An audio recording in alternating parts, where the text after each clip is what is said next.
اعوذ باللہ من الشیطان الرجیم، بسم اللہ الرحمن الرحیم۔ اگر تم فتح کے طالب ہوئے تو تم کو فتح میسر آ گئی، اور اگر تم باز رہو تو وہ تمہارے لیے بہتر ہے، اور اگر تم پھر ایسا کرو گے تو ہم بھی پھر ایسا ہی کریں گے، اور تمہارا گروہ گو کیسا ہی بڑا ہو تمہارے کچھ کام نہ آئے گا، اس حال میں کہ اللہ مومنوں کا ساتھ دینے والا ہے۔ اے ایمان والو، اللہ کی اور اس کے رسول کی اطاعت کرو، اور اس حال میں کہ تم سنتے ہو اس سے روگردان نہ ہو، اور ان لوگوں کے مانند مت بنو جنہوں نے کہا کہ ہم نے سنا حالانکہ وہ سنتے کچھ نہیں۔ بے شک اللہ کے نزدیک سب سے بدتر جانور وہ ہیں جو بہرے، گونگے اور جو کچھ نہیں سمجھتے۔ اور اگر اللہ کو ان میں کسی قسم کی خیر و خوبی ہونے کا علم ہوتا تو ان کو سنواتا، اور اگر وہ ان کو سنوائے تو وہ اس سے ضرور روگردان ہو کر الٹے بھاگیں۔ اے ایمان لانے والو، جس وقت رسول تم کو ایسے کام کی طرف بلائیں جس میں تمہاری زندگی ہے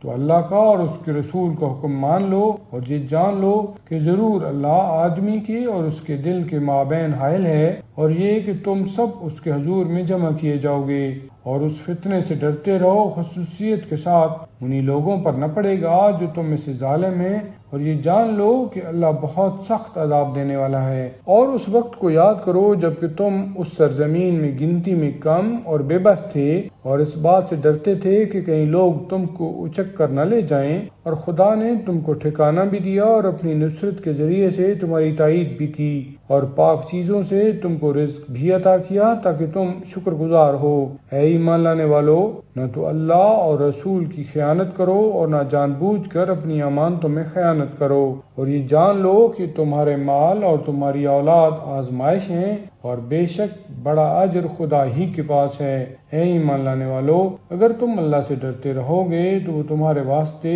ایک حق و باطل کی جانچ مقرر فرمائے گا، اور تمہاری بدیاں تم سے دور کرے گا اور تم کو بخش دے گا، اور اللہ بڑے فضل کا مالک ہے۔ اور اے رسول، اس وقت کو یاد کرو جب کہ کفار تم سے چال چل رہے تھے کہ تم کو قید کر دیں یا نکال دیں، وہ تو اپنی چال چل رہے تھے، اور خدا تعالی بدلہ لینے پر آمادہ تھا، اور اللہ سب سے بہتر بدلہ لینے والا ہے۔ اور جس وقت ہماری آیتیں ان پر پڑھی جاتی ہیں تو کہہ دیتے ہیں کہ ہم سن چکے، اگر ہم چاہیں تو ہم بھی اس کے مانند کہہ لیں، یہ تو صرف پہلے لوگوں کی کہانیاں ہیں۔ اور اس وقت کو یاد کرو جب کہ انہوں نے یہ کہہ دیا کہ یا اللہ، اگر یہ امر حق ہے اور تیری طرف سے ہے تو ہم پر آسمان سے پتھر برسا یا ہم کو کوئی دردناک عذاب دے، اور اللہ کا یہ کام نہیں ہے جس حال میں تم ان میں موجود ہو وہ ان کو عذاب دے، اور نہ اللہ ان کو اس حال میں عذاب دے گا کہ وہ استغفار کرتے رہیں،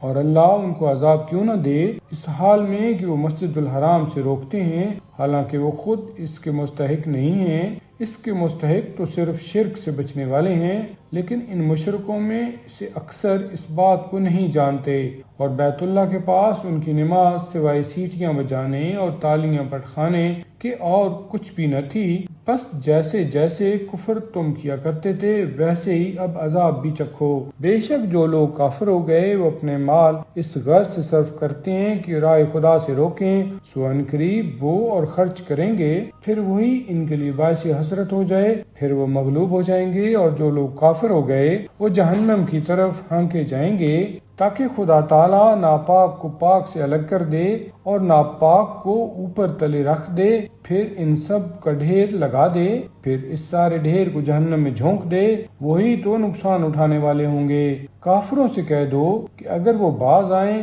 تو جو کچھ پہلے ہو چکا ہے وہ ان کو معاف کر دیا جائے گا، اور اگر پھر ویسا ہی کریں گے تو پہلوں کا قاعدہ تو مقرر ہو ہی چکا ہے، اور ان سے یہاں تک لڑو کہ کفر باقی نہ رہے اور دین سب کا سب خالص اللہ کا ہو جائے، پھر اگر وہ کفر سے باز آ جائیں تو اللہ ان کے اعمال کا نگران ہے، اور اگر وہ نہ باز آئیں تو یہ جان لو کہ اللہ تمہارا حامی ہے، اور وہ سب سے بہتر حامی اور سب سے بہتر مددگار ہے۔